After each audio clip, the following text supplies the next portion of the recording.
हर पुरानी कहानी सिर्फ कहानी नहीं होती।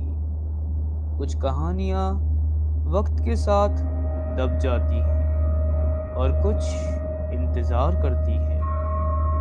भारत के कुछ पुराने गांव और तंत्र ग्रंथों में एक ऐसी शक्ति का जिक्र मिलता है जिसे गर्भ पिशाचिनी कहते हैं। एक ऐसी भटकती हुई आत्मा जो जन्म और मृत्यु के बीच अटकी होती है। कहते हैं जब कोई औरत उसका गर्भ अधूरा रह जाए या किसी बच्चे के जन्म से पहले ही अंत हो जाए और उस दर्द को शांति ना मिले तो वही अधूरी ऊर्जा अंधेरे में सड़ने लगती है। समय के साथ साथ वो दर्द में बदलती है, पहले शोक, फिर गुस्सा और आखिर में भूख। इसी भूख से जन्म लेती है गर्भ पिशाचिनी। ये कोई आम प्रेत या चुड़ैल नहीं होती। इसका वजूद एक ही चीज से जुड़ा होता है, जीवन की शुरुआत। कहते हैं ये उन घरों के आसपास भटकती है जहां नया जन्म आने वाला हो या जहां किसी मां का दिल अभी भी हवाओं में जिंदा हो। इसके आने से पहले कुछ संकेत मिलते हैं। रात के सन्नाटे में बच्चे के रोने की आवाज, जब घर में कोई बच्चा होता ही नहीं, खाली पालने के अपने आप है। दीवारों पर छोटे हाथों के निशान और सबसे खतरनाक, गर्भवती औरत का बार एक ही सपना देखा, एक अंधेरा कमरा, एक पालना और उस पालने के पास खड़ी एक औरत जिसका चेहरा कभी दिखाई नहीं देता। लोग कहते हैं गर्भ पिशाचिनी पहले सपनों में आती है, फिर आवाजों और फिर असल दुनिया में। इसका रूप भी उतना ही भयानक होता है। एक सूखा हुआ शरीर, लंबी टेढ़ी बाहें और फूला हुआ पेट, जैसे अंदर कुछ जिंदा हो, पर उसकी आंख उनमें सिर्फ एक ही चीज होती है, भूख।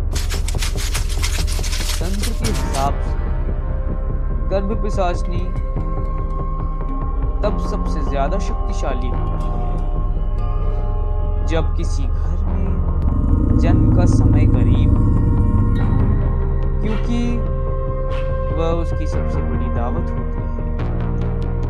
और अगर एक बार उसने किसी का ड्राइव करती रही लेकिन सिर्फ 1 मिनट बाद वहां से जाती नहीं, मेरा ट्रक अचानक कभी रात जोर से बच्चे के लेफ्ट की आवाज सुनाई, झटका खाता है और आप स्टीयरिंग कंट्रोल से बाहर जा रहे हैं। आसपास कोई बच्चा है ही नहीं। मैंने तुरंत ब्रेक लगाई और किसी तरह ट्रक को संभाल लिया। मेरे दिल की धड़कन इतनी तेज थी, ऐसी होती जैसे जिनसे अभी बाहर आ जाएगा। अच्छा है। मैंने ट्रक साइड में रोका। साल था और नीचे उतरकर डैमेज चेक करने गया। वहां रहता था एक जब मैं ट्रेलर के दूसरे साइड पहुंचा, सीधा साधा आदमी, तो मेरी सांसें रुकी। सी जमीन पर खेती कर, ट्रेलर पर एक बहुत बड़ा डेंट था। उर्मिला के लगभग एक पुराने 5 फीट मिट्टी के घर में रहता था, जैसे शादी को किसी बहुत भारी चीज ने पर हर बार टक्कर मारी। उर्मिला का गर्भ टिक नहीं पाता, लेकिन आसपास ना गांव वाले कहते थे, ना कोई गाड़ी, कोई साया, कुछ भी नहीं। लेकिन तब सब बातों मेरे पीछे मिट्टी पर किसी के चलने की आवाज आई। 50 की सर्दियों में उर्मिला मैंने धीरे से पलट कर देखा इस बार दोनों ने और जो मैंने देखा माना उसने मेरी रूह हिला दी। बच्चे को बचाना।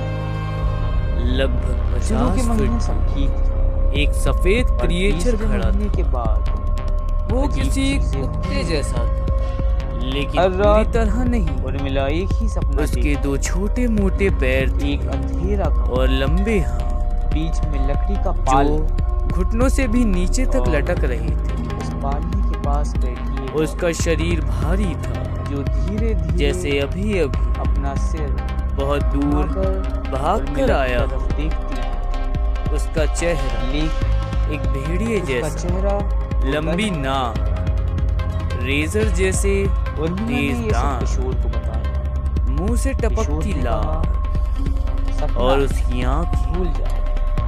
उसकी पर बात आंखें यही बिल्कुल नहीं। काली थी, एक रात पूरी तरह का, किशोर ने खुद सोचा। जैसे उनमें कोई रोशनी ही ना हो।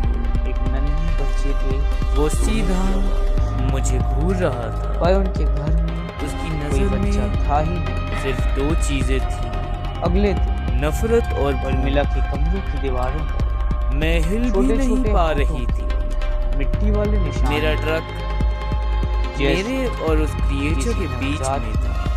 दीवार छू और मुझे लग रहा था बस किशोर भी इस बार अब मेरी मौत पक्की है। पहली बार कुछ सेकंड्स तक हम दोनों गांव की एक बूढ़ी दादी दूसरे को ने देखते रहे और कहा, और पता नहीं क्यों यहाँ गर्भ पिशाचनी है। मैंने डर के बावजूद उन्होंने कहा, उसे कहा, ये उन घरों को सच में दुनिया का सबसे जहाँ बदसूरत बार-बार क्रिएचर है। जन्म अधूरा रह वो जाए जोर से घुर्राया और जब दांत दिखाए एक नया गर्भ और आए, फिर अचानक वो उसे मुड़कर अपना अधूरा जन्म समझा। चारों हाथों पैरों पर दादी ने किशोर को चलने सख्त लगा। चेतावनी दी। और धीरे धीरे आज से मैं अगर कोशिश बच्चे के के अंदर रोने की आवाज आई अंधेरे में या और मेरा कहीं गायब हो गया।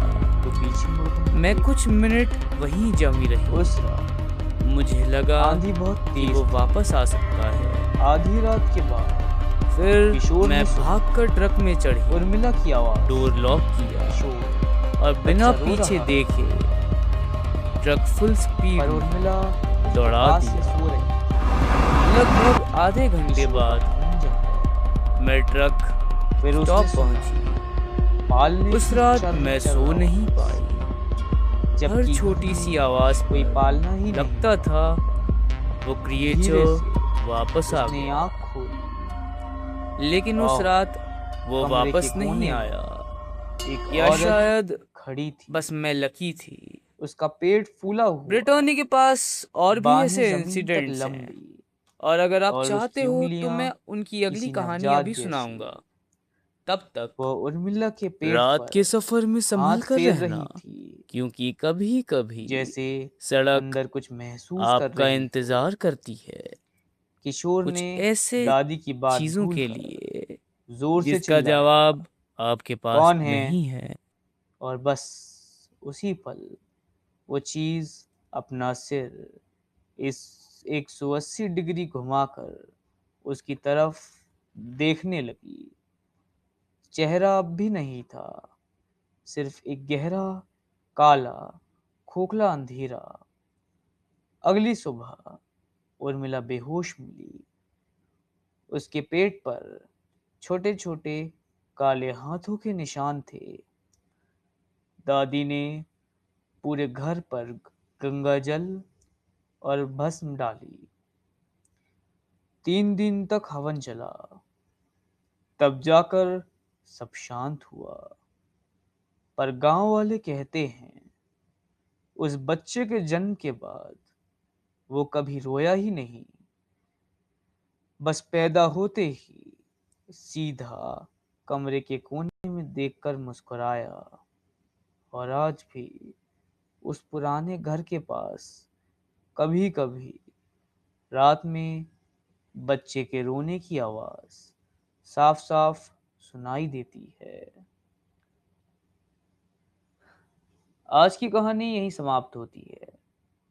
हम लोग ऐसा कर रहे हैं, real incidents, some Indian urban legends, and then हमारी एक ऑडियो सीरीज स्टार्ट होने वाली है जिसका नाम है द डार्क आई। तो ऐसे वीकली में हर एक चीज़ आएगी, तो kindly support us and love us. फिर मिलते हैं। Thank you for listening.